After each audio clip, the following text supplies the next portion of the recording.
Did you get that as well? Danielle, nice to see you. Nice to see you too. You good? Yeah, I'm good. You? So, yeah, good. So thanks for coming down. It's good to see you again. Just for those that don't know, me and Danni worked together now since sort of January this year. Yeah, aren't you okay?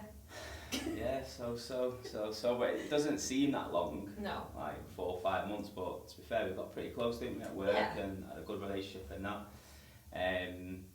So yeah, it's been a pleasure knowing you, but it does feel like I've known you longer. Don't know if that's a good sign or a bad sign.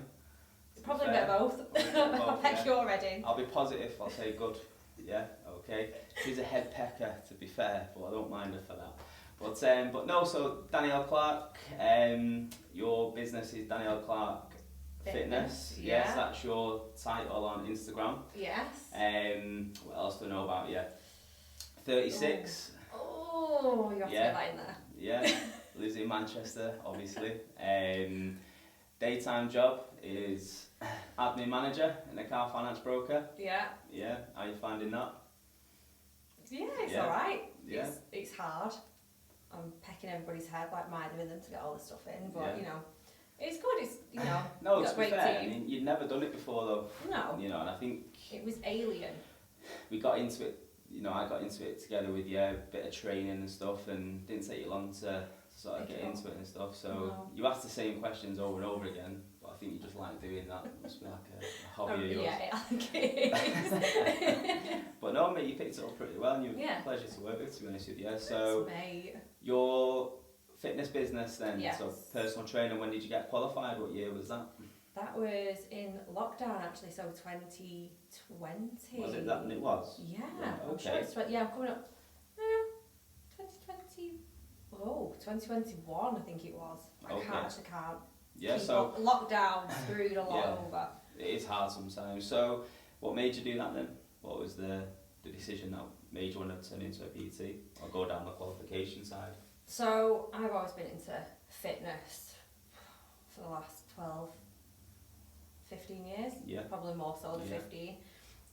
Basically changed my life around, and I thought, well, do you know what? I love training, I love weight training, I love powerlifting, and I want more women to be confident lifting the weights, because I was like a rabbit in headlights. And then once the confidence grew, it was like, right, okay, now I know what I'm doing. I want to teach other people on how to do it properly. So it was just a confidence thing for me, really. But I love it. I won't go back. No, definitely not. And from so before you started training in weights and everything, what type of training were you doing then? Cardio. I was a cardio bunny. Getting on the treadmill, fasting, no food in me, just pegging it. That's it. Absolutely killed me off. And I think that's the issue with the fitness industry, because, like, as I alluded to the other day on socials, like back in 2012, that's when I got my PT qualification. And obviously you weren't aware of that. No. And then obviously I had issues which led to like emotional eating, so I just put a load of weight on. So it's not necessarily something I discuss, because I didn't really see it as like a part of my life anymore. But as time's gone on, slowly getting back into it and everything, and I've lost like 9 kilos up to now. Amazing. Yeah, so I certainly know the principles of weight loss, and the principles of building muscle. But ultimately, at this minute in time, it's all about sort of reducing the body fat for me.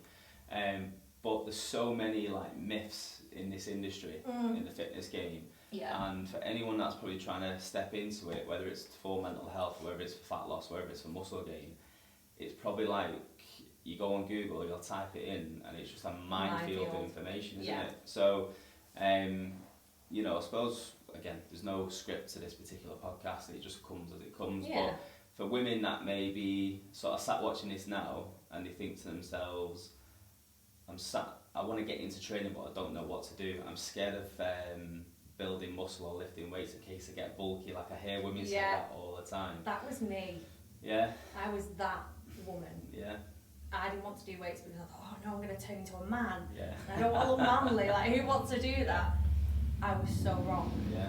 So for a woman then who's been on the treadmill for the last 10 years, been on a cross trainer doing spinning classes, which by the way, you know, just to make it clear, we're not demonising them. Like, I think the most important thing with like any type of fitness is do what you enjoy. Exactly. Don't do HIIT because you think it's going to burn calories. Like if you want to burn calories, just eat in a calorie deficit, but keep your steps up. Yeah, you know? exactly.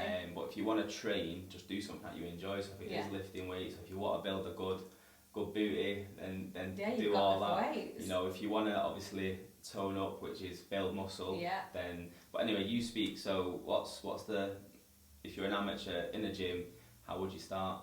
Because there's the confidence side of things, and if they've got the confidence to go into the gym, how would they start that way? Always ask for help. Yeah. You're going to go into a gym for the first time maybe, and you'll just be overcome with all this machinery. You're like, oh, what do I do? How do I do it? Yeah. And then you'll start to get panicking. Then you'll just home in on the treadmill because you know it's just one thing. You press a button and you go. That's what most people tend to do. They go to something that they know of and stick to it. Yeah. But you don't want to go in that rabbit hole if that's not what you want. So the best thing to do is ask someone in the gym for help, whether it be the gym manager, the PT. Just ask, and then they'll show you around, as they should do anyway when you first enrol in the gym. Have a tour of the gym, make sure you know how stuff works. What if they're nervous about that though? What if they're nervous about talking to a PT? I mean, I suppose, you know, if you didn't want to go on to like the free weights, they could do the machines. Like pin loaded plate, pin loaded because they're still effective. You probably don't get the same balance and coordination from it. And most have, I don't know if you've spotted them in the gym, they have a little description and diagram on how to actually use it. So if you don't feel comfortable speaking to somebody, have a look and it'll be like, oh, the leg press, this works your glutes, hamstrings and your quads, and you do it this way. So it has a little description, so you might feel a bit more confidence in it. But I always say there's always somebody else in that boat, and somebody else has started where they've started. So reach out to someone. If it's not in the gym, just reach out online to someone or a friend. That's it. I mean, there is a lot of PTs out there. Some, not so good. Some amazing at what they do. Yeah. Some of them do come with a bit of a price tag to it naturally, but you're paying for that person's expertise. Exactly. But I suppose if you are unsure completely, just go onto like YouTube. It's free. Yeah. And there'll be plenty of like, plate loaded machine.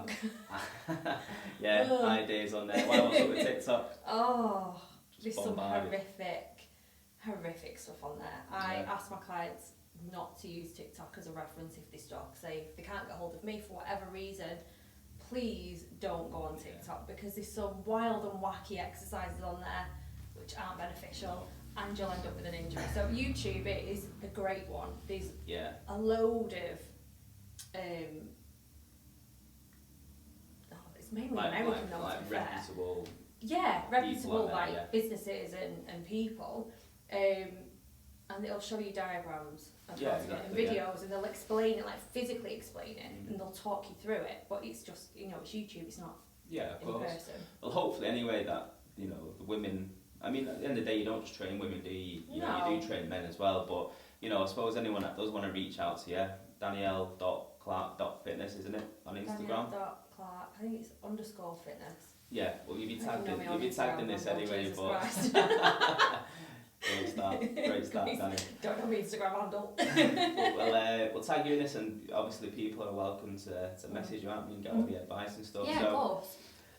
Where are you working out of at the moment then? So Fit, is it? So Fit in Radcliffe, beautiful boutique, independent gym.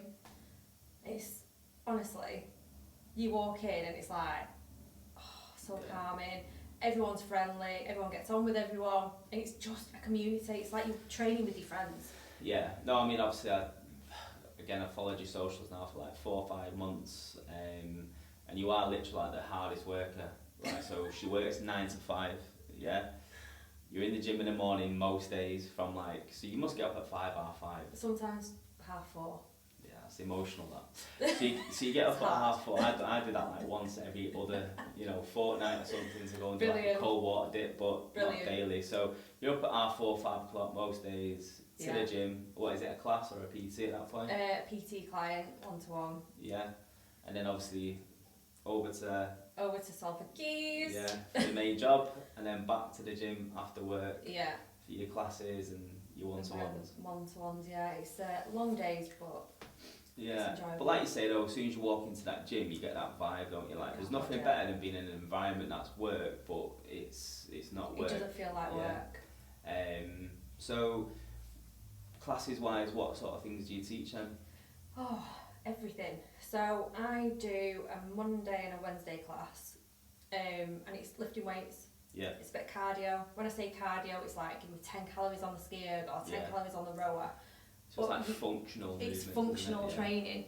And the girls and the guys, when they join in, they have such a laugh that they forget that they're actually training because they're enjoying it and they're laughing about it so much. And yeah, they might call me names for the certain things I'm getting them to do. But then I'm like, right, okay, so how do you feel after the class? They're like, absolutely loved it. I was like, okay, so I'll just ignore the name calling then and be like, yeah, sorry about that. So, in your opinion then, in my opinion? Yeah, in your opinion, for growth then of like, so what's important for you? Is it like legs, glutes, strong back? Like what's your favourite part to train? Oh, I don't think I've got a favourite. No? I know that's daft. Hate leg day. Absolutely despise it. But I need to grow the quads. Yeah. I need to grow the glutes to get a stronger deadlift. My back's doing pretty good, to be fair. Yeah. But yeah, I'll just give me deadlifts. I'll deadlift all day long. It's my favourite. There you go. Thing so that's your favourite. Yeah. And why is that then? Why is that your favourite? Lifting a dead weight off the floor. Yeah. I love it. Like, I don't understand. Massive like accomplishment it sort is. of feeling, isn't it? It's like a complete dead weight, and you're lifting it off that floor. Yeah, you might. Yeah, it's a big achievement, and like, what's the heaviest you've got now? So don't tell me. I think it was like 142 or 142. Yeah, 142. There you go. There you go. That's good. Yeah. So I do listen, mate. I do care. So 142 kilos. Now, looking at you, you probably don't weigh 142 kilos. Absolutely not, no. No. So what was it like? Double your own body weight? I weighed on comp day 60. When I weighed in, it was a 64 or 65 kilos. So it's over. Wow. Yeah. Well, it's well over double that, isn't it? It's like double and a bit. Yeah. So fantastic. Well done. That's good. That is good.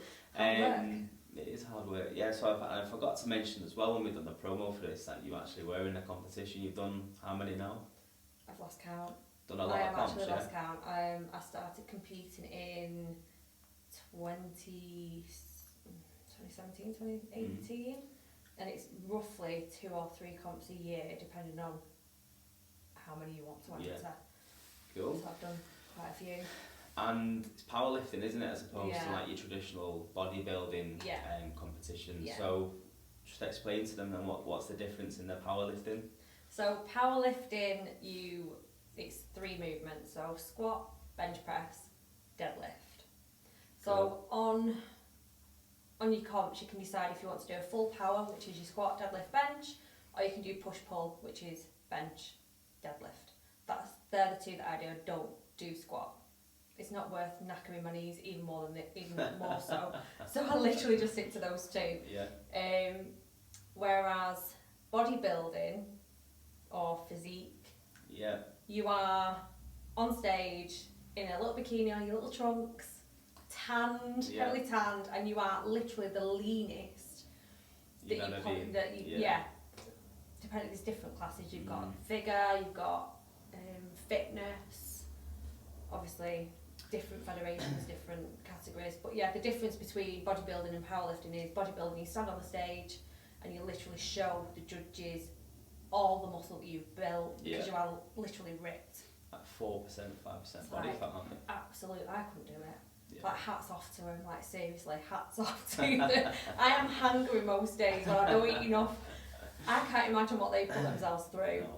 To get to that. I've listened to quite a lot of podcasts as well over the time and over the years for them types of competitions, the bodybuilders and everything in physique. Yeah. And obviously to look at, I think it's fucking incredible, like what they can do and it really is. The commitment and the graft that they've put into that. Like there's no denying that they've worked hard for that. It's phenomenal. With or without steroids, I think it's not irrelevant, but even if they are taking steroids, they still put the shift in, they put the hours in the gym, they put the hours in prepping the food. Yeah. But with powerlifting, I think with that, it's a lot simpler, but in a good way, and ultimately, like, it's just simply down to, can you lift this weight or not? Yeah. So what did you come in the last competition? So I placed 2nd second in my weight class. Mega. And how many people was taking part in your weight class? I'm trying to figure it out. 12, 14? Yeah, so to come second then, it's... I think it was 12 or 14. Yeah, big achievement, isn't it? Yeah, it is.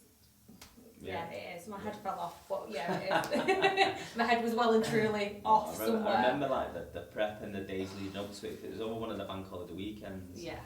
And you were like sat in sort, because you still got to make weight. So yeah. You know, it's not as sort of as dangerous, if you want to call it that. It doesn't affect your mental health as much as what probably the bodybuilding competitions do, because people do come out of that really depressed because they know they can't live at that body fat.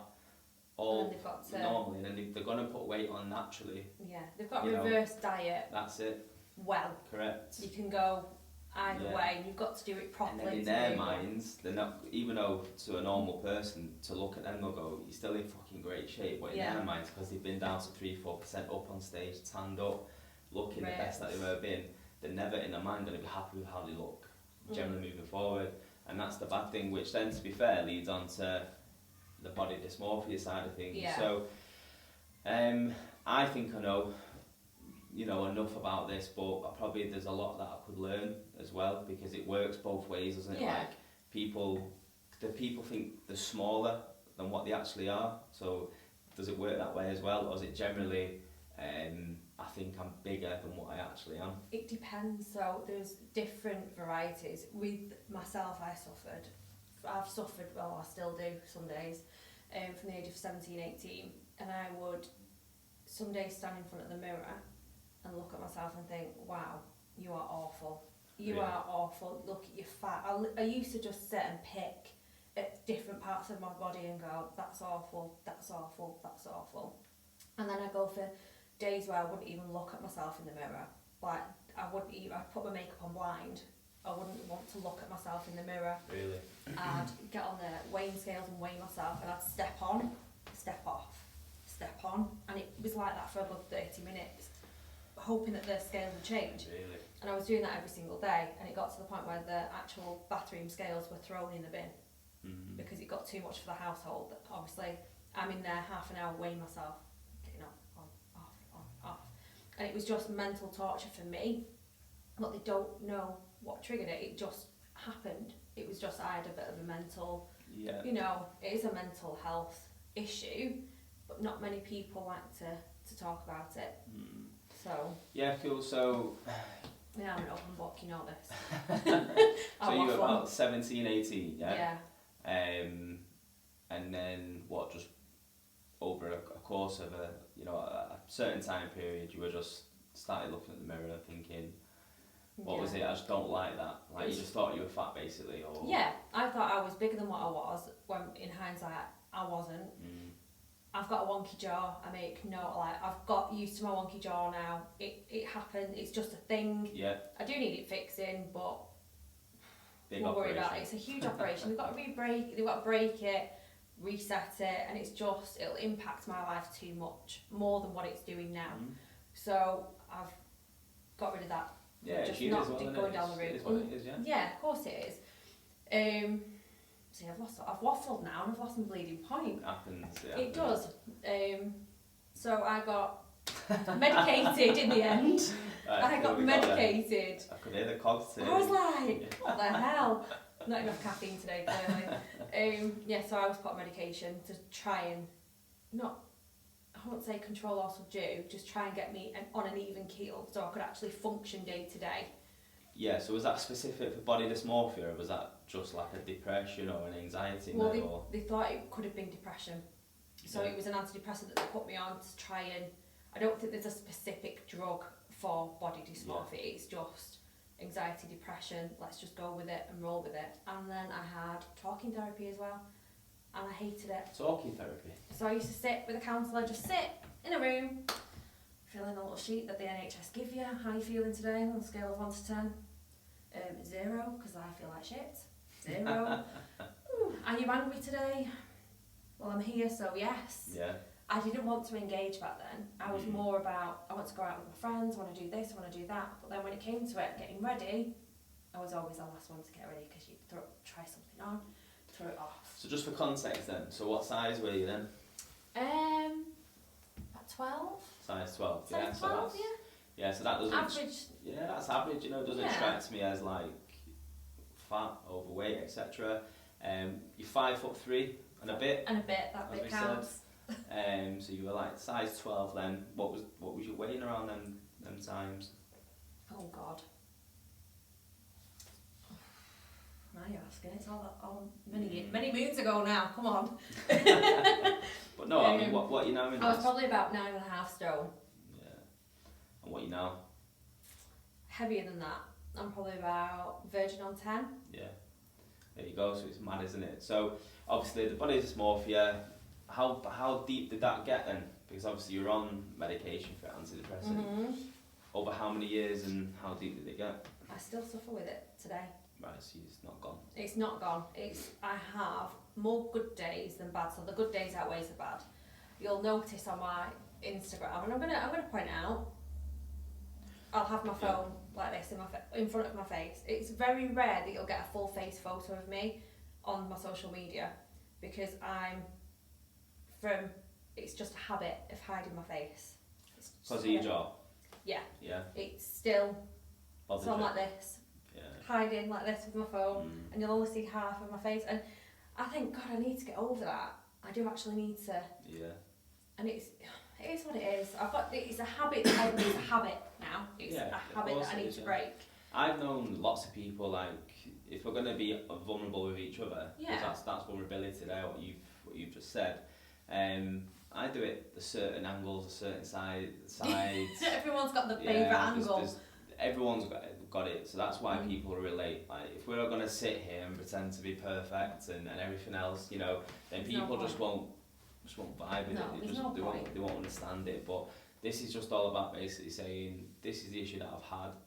I've either worked through it and now I'm cool, and this is how I keep it at bay, or it's still there, but I've managed to work on it in life and smash it. And that's what you've done, you know. And you should be proud of yourself for that. Thanks, mate. Because a lot of people will just fucking sit and struggle and everything, but at least you opened up. Going back to the mental health thing with the NHS, obviously that was a number of years ago. Yeah. I've had like different counselling sessions over the years with the NHS, and I felt better walking out of the room because you just obviously offload. Yeah. You talk and you offload, but then they don't really fix the issue. They don't really get down to the nitty gritty, do they? So, what do you think you needed back then, knowing what you know now and the shape that you're in now, smashing powerlifting competitions, training other people, you know, being quite a positive person for people coming into the gym, going back to the Danielle that was 10, 12 years ago, what would you have said to her now? Pick up the fucking weights. Yeah. Because that, for me, changed my life. Picking up the weights. Yeah. I mean, I left it late. I should have done it first. Shoulda, woulda, coulda. Exactly. That is the other thing. Talking therapies didn't help me, and they never have. I don't open up fully. Yeah. I like to keep myself in a little bit of reserve. So that didn't work. So it was a pointless exercise. To a stranger, or would you be alright with like a friend, like someone like me, or like a good friend of yours? Would you give everything then, 100%, or would you still hold back? Or I'd still hold back, because I wouldn't like to put everything onto them, because I think they've got their own issues. They don't need mine. So I talk to an extent until I feel like, right, okay, that's it, I can manage that. I mean, something I've learned these last few weeks as well, because, you know, I'm doing all sorts of, you know, sound baths now, breath work. I need to try that. Yeah, loads of stuff, and there's, you know, the people that sort of lead the classes, they you know, the information that they've got on the spiritual side of things, which I think everyone to a degree is spiritual, some more than others. I'm very much that way inclined. I think you are as well. We've had a conversation. Yeah. And he says like everyone's a healer. Yeah. It's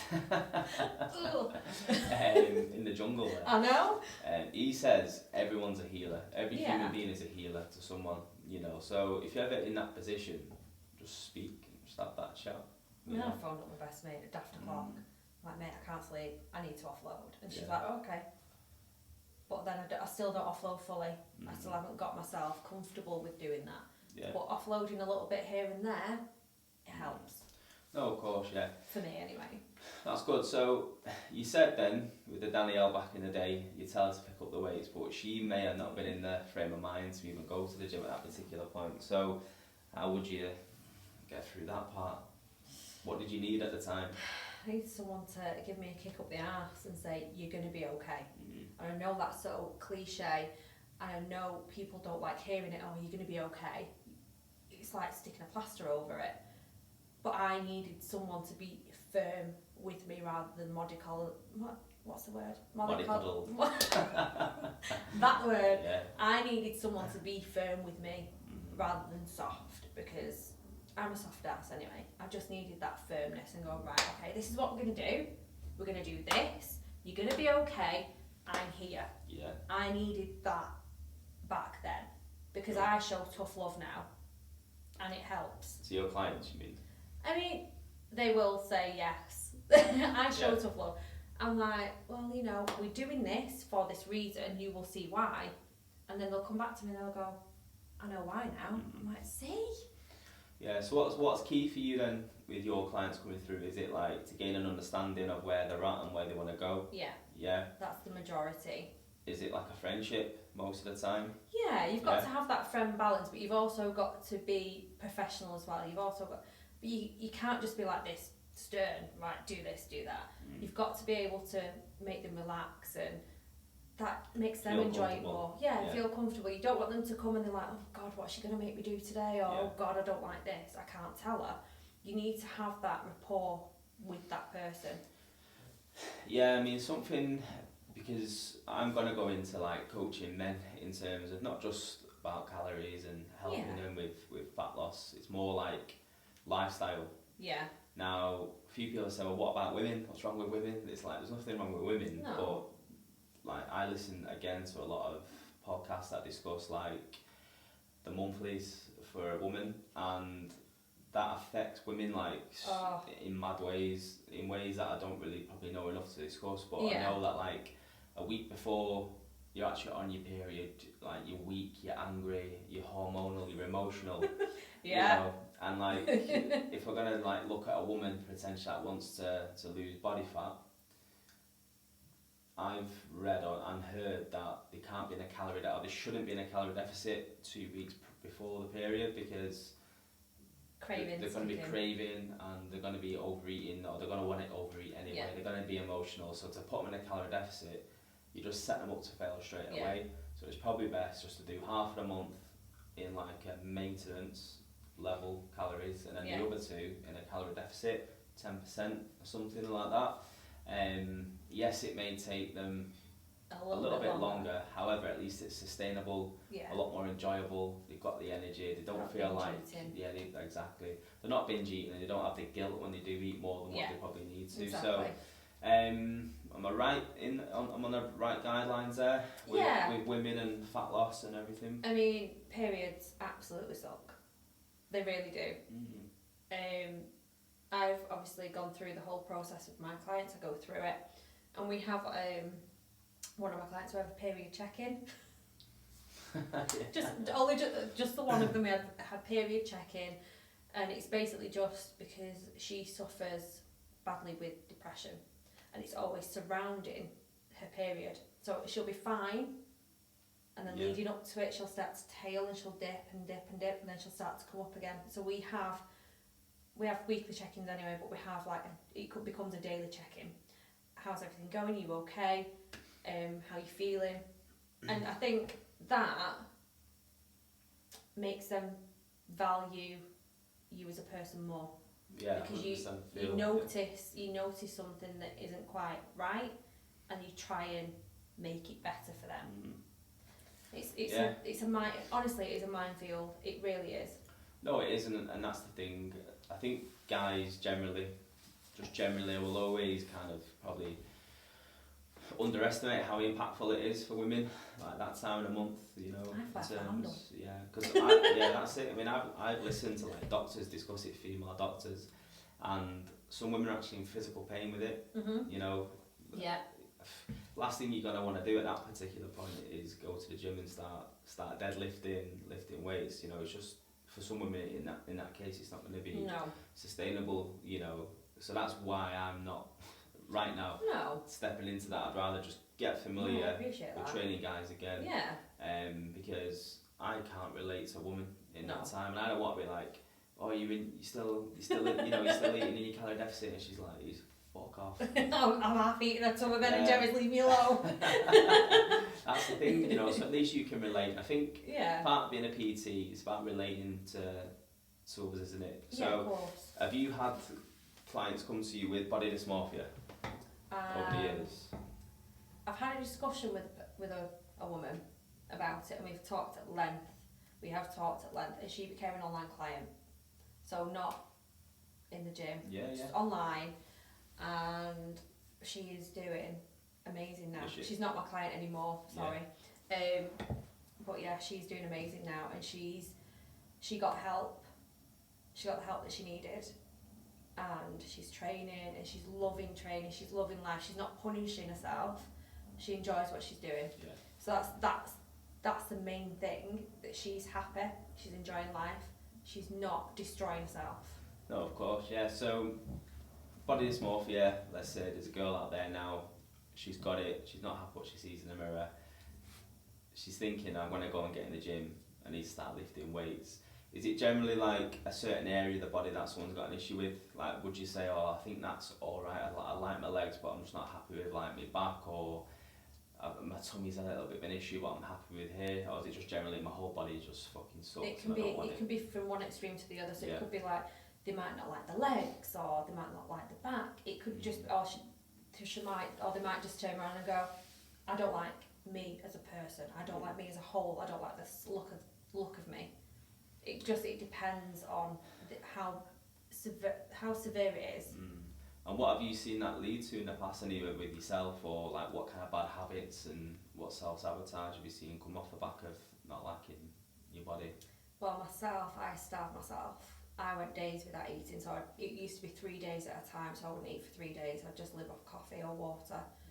I wouldn't consume food, and then I'd have a day of just picking, and then I'd go back to 3 days. It was like 3 days on, 1 off, 3 days on, 1 off, and that absolutely. I posted a photo on my social media of me looking. I was gone. I had no cheeks. I had no little chipmunk cheeks. It was just hollow. My collarbones were up, and I was grey. I had no colour at all. And I posted that photo, and then I posted a photo of me in the gym, and the difference from one extreme to the other. It's mad. It is mad. And how long did it take you then to get the physique that you've got now then? So from that particular point, how long did it take for you to get start building? A good couple of years. Because obviously I had to train, build my muscle, get things right. I hired a coach. Yeah. And that was the main thing for me. I needed someone to be accountable to. Yeah. So they could kick me up the arse and go, right, okay, we're doing this, you're doing that, you're doing this. No, that's good. So do you do online PT then? Yeah, I do. Is it more face-to-face that you do as opposed to online? Yeah, that's the majority are one-to-one PT clients. Yeah, of course. I do have the odd online. So like, see, for people then online across the UK, they reach out to you just from like a cost perspective. Is it generally the same sort of cost per month, or is it different for what they need? How do you break it down? So online is just one set. Yeah. One set cost. Yeah. Per month, just pay it per month. The same with my PTs, they pay each month. And it's just a standard setup. They get everything barring the one-to-one. Yeah. But they do get, obviously they get training plans, and there's videos on the app as well. So if they're unsure and they can't remember how to do it, and I'm not there clearly, click on the video and it shows them how to do it. Nice. So what is that, an app that you've got yourself, is it? Yeah, it's not my own personal app. I'm working on that. That'd be as you can imagine, me and technology still don't work. Yeah. What is it? Going back to the office days, what was it, you didn't know how to save something as a PDF or something? It's like, why is it not working? And then I done it, I showed her, and she was like, that's amazing. That's amazing. I'm like, yeah, Danny. Yeah. Anything else you need, or can I back on with your day now? It's like, AJ, I can't do it again. Which button was it? Honestly. Control P down. But yeah, building an app, mate, fucking hell. I mean, I'm no technophobe, you know. Like this podcast, if I had it my way, I'd have like 3 film crew members stood around like, editing it and stuff, but it's just not that. No. It's just not that, you know. I think it's cool. No, I mean this is new, innit? You're the first one here, mate, to christen the dream big. I'm privileged. You are privileged. Exactly. Got the jungle vibes going on. I love it. It's all good. So you're building an app. Yes. Or you're building an app, but you've already got an app currently. I've already got an app currently. Do you mind saying what the cost is to people, or do you keep that on the lock at the minute? The cost per month from like an online customer. Oh, just £100 a month. £100 a month, yeah. Just and that's it. And you've got, you know, so I can imagine in there you're gonna break down the calories for him, you give him an angle. What do they track it on? Do you get them tracking calories? So they track it on ideally MyFitnessPal, because it syncs to the app that I'm currently using. So I can just see, I'm like, oh, okay, you've gone a little bit under there, let's work on that. Or they've gone over and we're like, okay, how did we go over? What did we do wrong? Not wrong. What did we do differently to the day before? I don't like saying wrong. Yeah, of course, yeah. And honesty is the best policy. I'm like, if you've gone out and you've gone over your calories, just put it in the comments box. I'll be able to see it anyway. But yeah, we'll talk about that. Cool. So, you mentioned prior to us chatting about not one size fits all. Oh yeah. So, do you mean the approach to training? Yes, and dieting. Crack on, Danny. So. You've got a lot to get off your chest. Yeah, I hate it. It drives me mad. Yeah, it's not a one size fits all. You can come to me and go, right, okay, I want to build muscle. Right, okay, that's you. Then this Simon, we'll call this dude Simon. He's like, right, okay, I want to lose fat. So it's 2 different things. I can't go to you and go, right, here's your calories at 1500 and here's your calories at 1500. Because what's going to happen? It's not going to work for your needs. Yeah. So it needs to be specific to that person. Yeah. So I'm like, right, okay, sit you down, go through everything that you want to physically achieve, your goals, your dreams.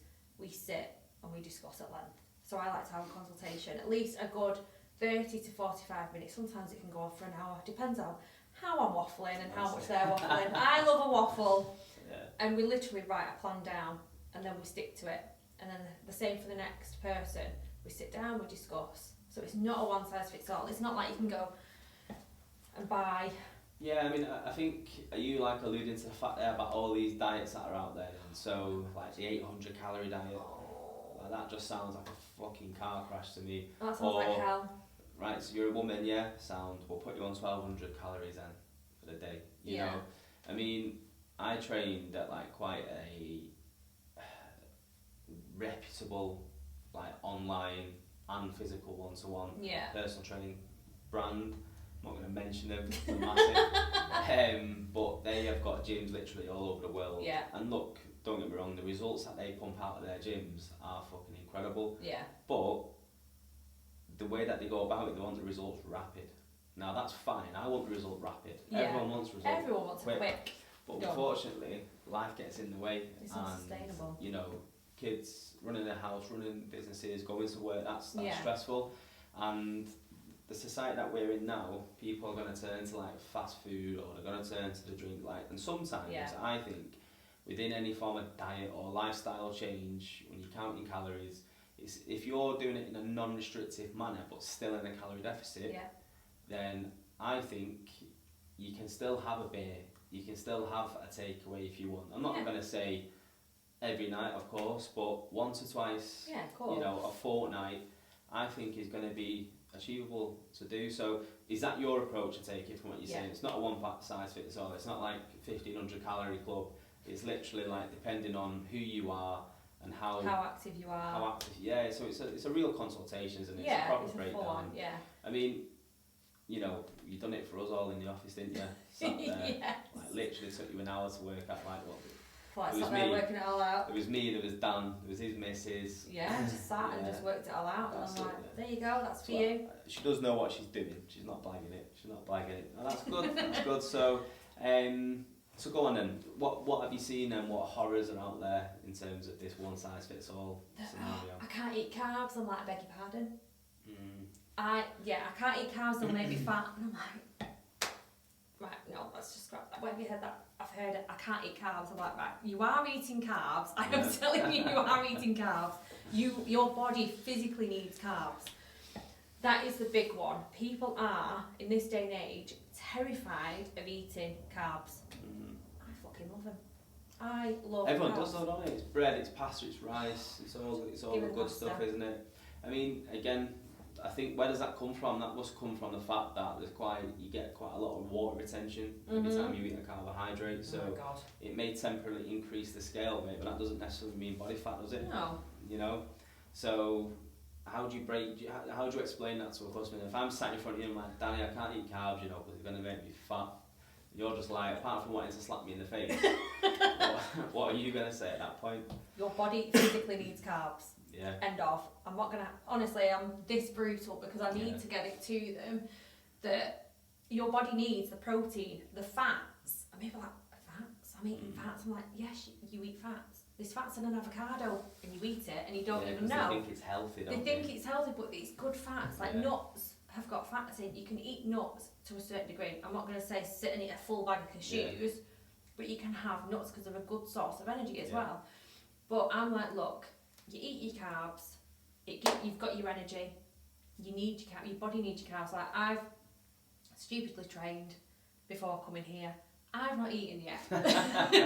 I'm going to be late to the carb party, but you do need carbs. And I'm like, honestly, I'll scream until I'm red in the face, blue in the face, whatever the saying is. What's the saying? Is it blue? Well, they say blue in the face, blue in the face? I don't know why it's blue. It depends on it. You can, because if I scream, I go red, not blue. Yeah, I don't know why that saying's blue anyway. I'll Google it after this.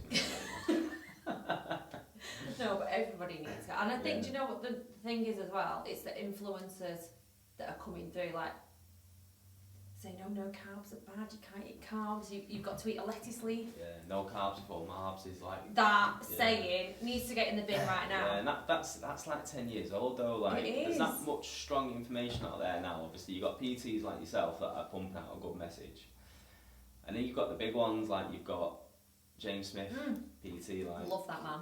Yeah, 2020 for me was like, he was the person that kind of made everything so simple.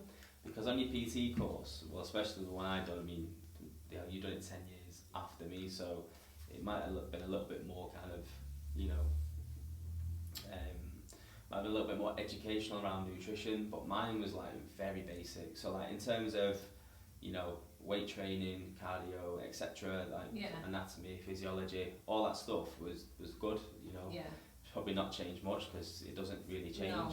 But the nutrition side was poor, and I remember when I used to run the boot camps 10 years ago, and one of the girls, I remember it clearly, she said to me, she went, AJ, so what should I eat to lose weight?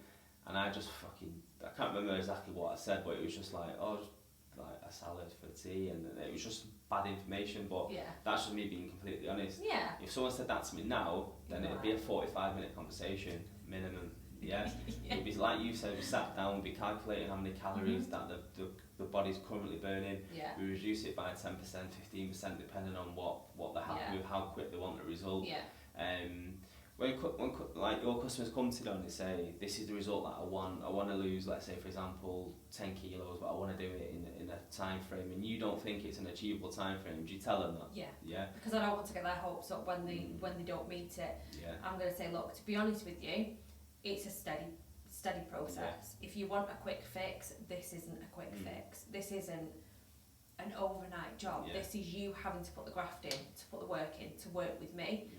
So I have to make them understand that losing 10 kilos in the space of a month, it isn't achievable. You're going to absolutely kill yourself. You're going to burn yourself out. Genuinely, you're not going to have energy. Yeah. No quality of life. Absolutely not. You'll be probably staying at home. No sex drive, no libido, because that'll crash. That'll go. Energy. Yeah, I mean, there was a woman I spoke to, I'm not going to name her name, she will watch this podcast actually, but she literally just 2-3 days ago we're in the studio, Yeah. we're working on the back garden for the ice bath stuff. Nice. And I seen her eating Weetabix with like fruit and everything, and I said, no, that looks nice and everything. She went, yeah, I'm on the Weetabix diet. And at that point I just thought, what the fuck? I said, oh no. Weetabix diet? I said, what's that? I said, I've never heard of that. And she went, yeah, basically you have like Weetabix in the morning and you don't eat anything until your tea at night, and you just have like a small tea. Stop it. So you can imagine like the conversation that I tried to get to take place. She was like, oh, like AJ just discussed with me another day. So I said, tomorrow, Oh my goodness. let's have a chat. And then she avoided it. But this is the thing, and this is what I thought genuinely, because it's been 10 years. I say 10 years.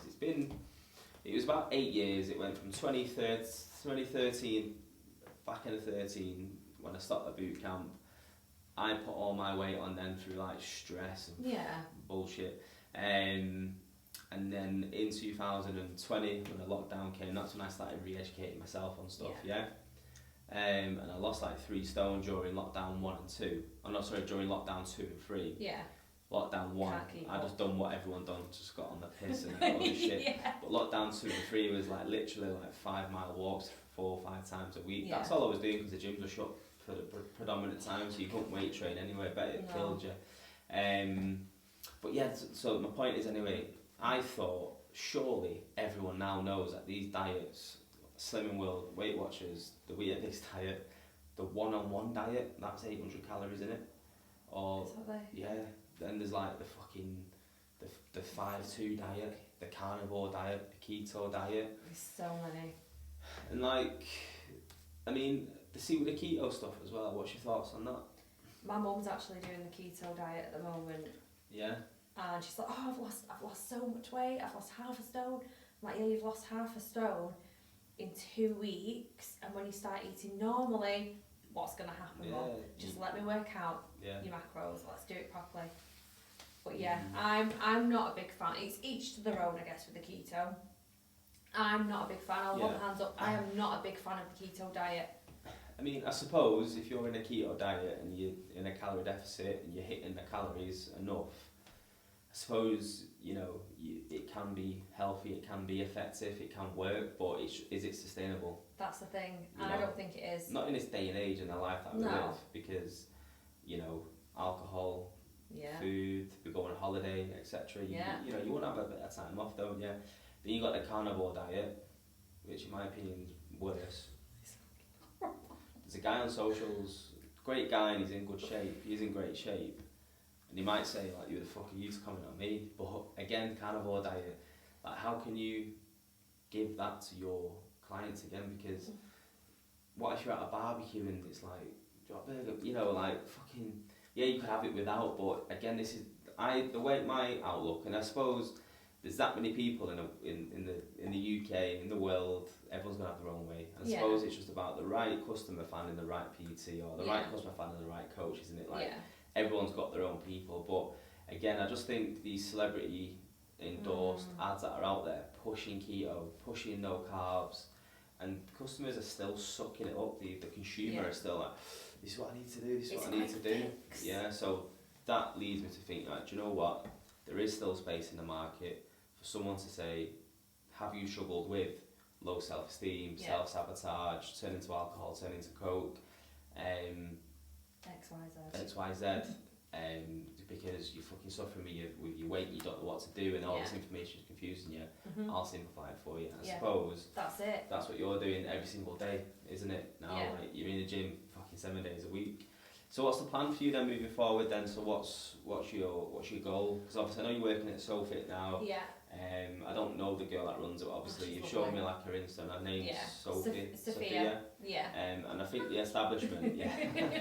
I think, like you said before, I think the establishment there just looks fucking class. Like, it's amazing. You can see it's built and everything. You've got like a birthday party coming for it soon, haven't you? Yeah, on Saturday the 27th. So that's next week, yeah? Yeah, first birthday. Nice. I'm excited. I mean, I've only been there since September, October. Yeah, because I left the previous gym in September. I started in October, and it is just like the best gym hole ever. No, honestly, I've never been, but I can see it. I can see it through the socials. Yeah. You know, because I shared what we're doing now on there, like a couple of the PTs like started following me, or I started following them. And there's like a yoga guy there, isn't there? Yeah, like Oliver. I didn't know he was there. He's and the stuff he does looks pretty cool, yeah. He does a males class as well, a men's class. Yeah.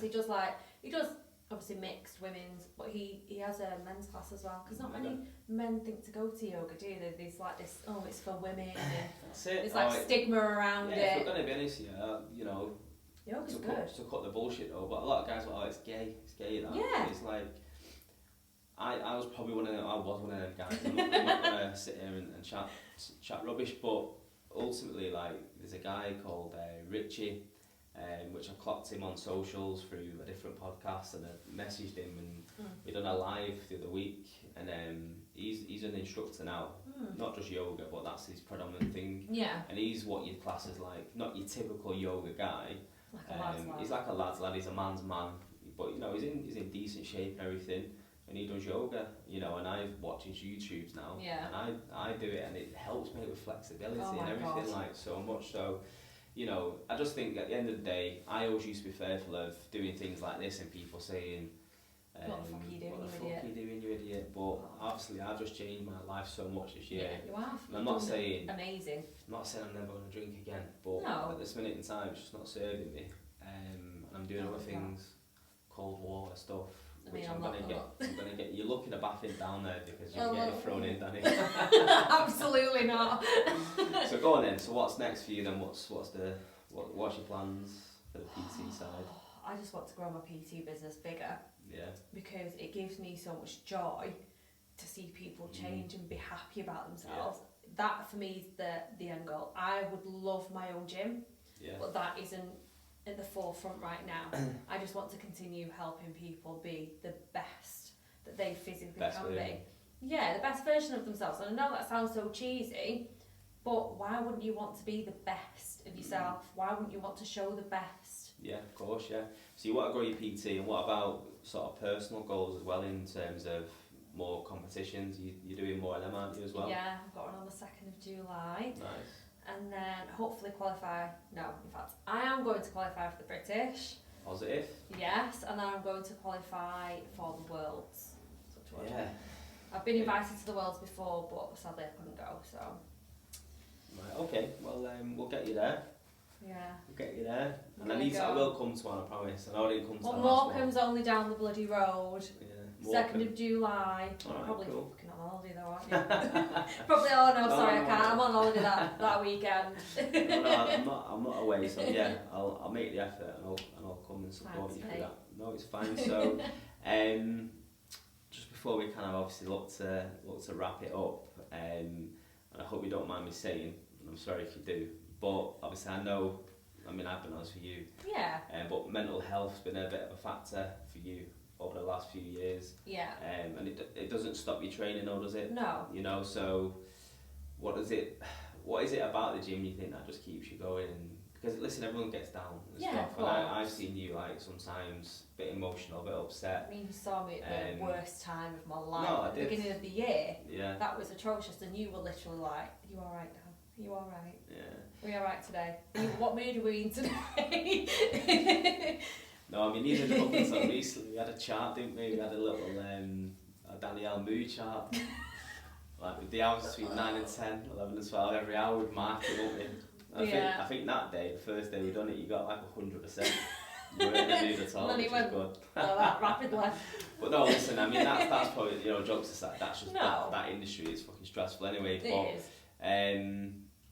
What do you think the training does for you then, that structure that you built for yourself, what does it do for you? It is, like you just said, structure. It gives me something to work for. So regardless on if I'm having a shit day or not, training, it releases those endorphins. Now you've got your serotonin, your dopamine, which I've got somewhere there. Honestly, it calms my mind, put my earbuds in and just crack on. The outside world then is gone. And sometimes when I'm training, I do think about how I can do things better, how I can react better. So if I'm having a really bad day, I'm like, okay, was it a really, really bad day or was it just a bad moment? Yeah. And then I'll write it off. So training is my go-to. If I'm having a bad day or not, training is the one. I need to get to the gym. God, during lockdown it was atrocious. Absolute hell on this earth.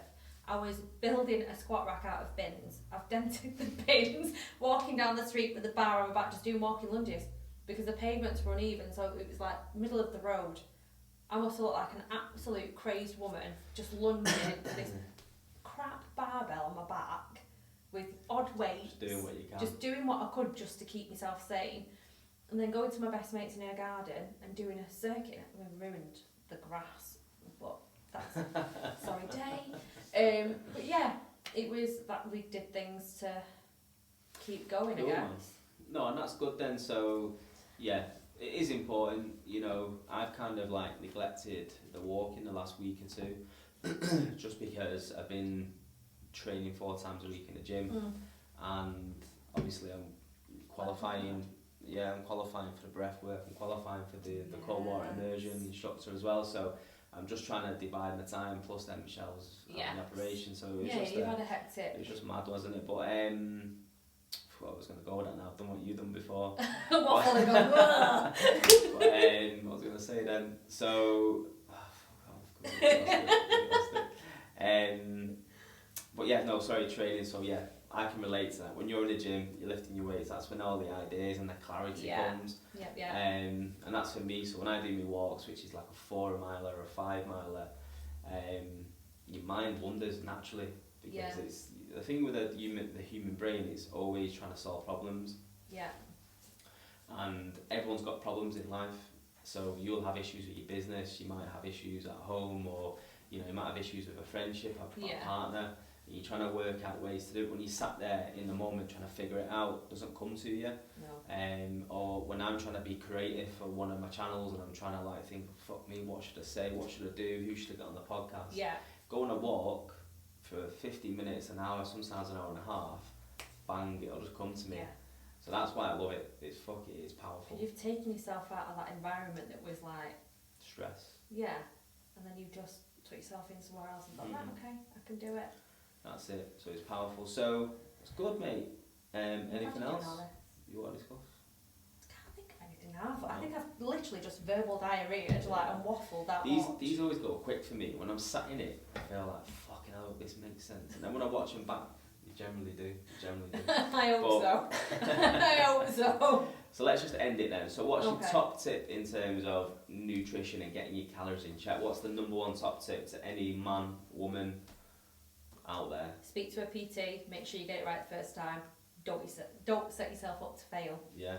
That's so get the calories right. Yeah, get the calories right for what your goal is. Yeah. And if they prescribe you with a standard 1,200, 1,500, jack them off. Just don't even reply. Yeah. Don't engage. Yeah. And in terms of training as well, where should they start with that? Always ask for help if you're unsure of a movement and exercise. Ask for help, whether that be YouTube, ideally someone in the gym to actually physically show you. Again, PT. Even if it's just a book a one-to-one, just to go through a few things. And just don't be scared of asking. No, that's it. Don't be scared of looking stupid, because everybody started there. Everyone started. And people like to help. Yeah, of course. I always help people. Generally anyway, gyms are friendly. Yeah. Gym, they might look intimidating, even if you've got some monster in the corner screaming in the mirror. They're probably giants. They're probably the nicest. Like, how many times have you been in a gym and like you're on your own, and you're trying to push you the next set, and you're struggling, and someone says, "Do you want a spot?" or "Do you want help with that?" You know, it happens. So just don't be scared of the gym. No. You know, I remember years ago when I was like 16, 17, started training at Total Fitness, and they had a female only gym. Yeah, what do you think still of that? do. And I don't know if there's any weights in there, because obviously I've used it when I was having my bad days. I used it. It's very, very basic. There's obviously your treadmills, your rows, your bikes. Then you've got a few pin-loaded like leg press and a few little chest press movements, and the lightest dumbbells ever. And I'm thinking, where are the big ones? Where are the big dumbbells? They're all the way over there in the free weights that I was terrified of. So again, that was another thing to get me out of there, into there. So how do you overcome that? Is there a way, or is it just throw yourself in the deep end? You have to throw yourself. If you've not got a PT, then you're going to have to throw yourself in the deep end because it's not scary. People might be there making grunt noises. I hold my hands up. If I'm pressing heavy or pulling heavy, I do make noises. I sound like a strangled pterodactyl. I'm not even going to deny it. Yeah, we're going to have to get a clip of that. Oh, I've got you got one. clips? Yeah. Send it me for a month and I'll stick it on. Do my bench press to sound like a strangled pterodactyl? I think, to be fair, man, I think 10 years ago, not a lot of women were lifting weights. No, they weren't. I think now, not like they are now. If I see a woman in the gym lifting weights now, it's normal. Yeah. You know, and I don't mean to say it wouldn't have been normal. No, but what I mean is it's become more. just like the norm now. Yeah. I think it's mega though. I love it. I'm all for it. I want women to lift weights. And I don't think there's no. This is from what I see anyway, but there's no. It's a weird thing now. There's no like stigma from a man's angle. Like we're not looking at women in the gym going, "Fucking, I'll get out of the way," or what's she doing over there? Like it's an open book now in gyms. It's some good. women can outlift men. And I'm like, yes. yes. Could, yeah. I bet you could. I'm loving it. Yeah. I love it. I'm all for it. No, that's good then. So that's fine. So calories, if it's prescribed and it's standard and it ends in a 0, it's probably not right. Yeah. If they tell you to do cardio only, fucking put them in the bin. Yeah. And anything else that they should look out for when approaching PTs? Their reputation. Their personal reputation. I mean, I'm not well known. Yeah. I'm still. Yeah. Yeah. We're gonna. Yeah. We're gonna get you plugged, mate. You want to find someone who seems to know what they're doing, who isn't sleazy. I mean, there's that much out there to look out for. You've just got to go with who you vibe with, who you get a good feeling with, follow your instincts, isn't it? Yeah, that's it, I suppose. You've got instincts outweighs. Sound. Cool. Well, it's been great catching up, Dan. I will tag your file, your Instagram profile, Instagram in this as well. Thank you. And then if anyone wants to sort of reach out to you, then they can. I'm not scary, I promise. Yeah, no, you won't. There's a couple of times where I'm like, fuck, I'm not going to mess with her again. Normally I do take the piss, don't I? Yes. I do take the piss out of you. Yes, you do. But every now and then I think, no, she's not ready for banter today. I'm gonna leave it. Yes. Gonna swerve it. But no, it's been great. Cheers, Dan. Thanks, love. See you soon.